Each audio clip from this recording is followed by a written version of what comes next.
బెల్లంపల్లి నియోజకవర్గంలో ఉన్నటువంటి బెల్లంపల్లి మున్సిపాలిటీలో వాటి మరి అక్కడ ఉన్నటువంటి బొగ్గు గనులకు చరిత్ర 100 సంవత్సరాల చరిత్ర ఉన్నది. ఆ 100 సంవత్సరాల చరిత్ర ఉన్నప్పటికీ అక్కడ ఉన్నటువంటి ఈ బజార్ ఏరియా బెల్లంపల్లి బజార్ ఏరియాలో మరి చుట్టుపక్కల సింగరేణి యాజమాన్యం వర్తకులకు అని చెప్పేసి అక్కడ షాపులు కేటాయించడం జరిగింది. మరి 100 సంవత్సరాల లీజ్ అయిపోయింది.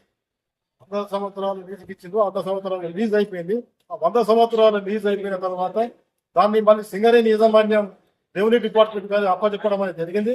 మరి రెవెన్యూ డిపార్ట్మెంట్ మరి అదంతా హ్యాండ్ ఓవర్ చేసుకుని వాళ్ళకు దాన్ని ఆ దుకాణాల సముదాయాన్ని ఆ స్థలాన్ని కూడా మరి అక్కడ ఉన్నటువంటి మున్సిపాలిటీకి అప్పచెప్తే మున్సిపాలిటీకి ఆదాయం వస్తుంది, డెవలప్మెంట్ అవుతుంది.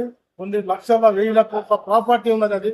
కాబట్టి దాన్ని ఇమీడియట్లీగా దాన్ని రెవెన్యూ డిపార్ట్మెంట్ మున్సిపాలిటీకి అప్పచెప్పాలి. అదేవిధంగా షాప్ అక్కడ కట్టుకున్నటువంటి షాపులు ఏవైతే ఉన్నాయో అవన్నీ కూడా మరి అక్కడ ఉన్నటువంటి స్థానిక ఎమ్మెల్యే గారు మరి మున్సిపల్ కమిషనర్ గారు రెవెన్యూ డిపార్ట్మెంట్ కూడా మరి ఆ స్థలాలను కూడా ఎవరైతే కబ్జా చేసిందో వాళ్ళ అండర్లో పెట్టుకున్నారో అవన్నీ కూడా సింగరేణి ఏ విధంగానైతే మన మున్సిపాలిటీకి రెవెన్యూకి అప్పచెప్పిందో అదే విధంగా దాన్ని కూడా అప్పచెప్తే ఉద్యోగం సింగరేణిలో పనిచేసి రిటైర్మెంట్ అయ్యి మరి అదే విధంగా వాళ్ళ కార్మికుల పిల్లలు ఉన్నారు. ఆ కార్మికుల పిల్లలకు ఉద్యోగాలు లేకుండా మరి ఎన్నో రోజుల నుంచి నిరుద్యోగులు మన ఉద్యోగాలు దొరకక పిల్లలు కలిగి ఉన్నారు.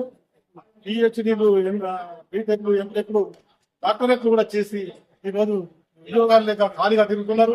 అక్కడ ఉన్నటువంటి వ్యాపారస్తులు దాన్ని సొమ్ముగా చేసుకొని వాళ్ళు దాన్ని వాడుకుంటున్నారు. కాబట్టి వాళ్ళని మనకు ప్రభుత్వానికి సంబంధించినటువంటి ఆస్తులు కాబట్టి వెంటనే వాటిని అనివార్య చేసుకొని మున్సిపాలిటీ వాళ్ళకి అనివార్య చేస్తే మున్సిపాలిటీ వాళ్ళు దానికి రూల్స్ కట్టించి మరి నిరుద్యోగులకు కూడా కేటాయించాలని చెప్పేసి తెలుగుదేశం పార్టీ నుంచి మేము డిమాండ్ చేస్తాము.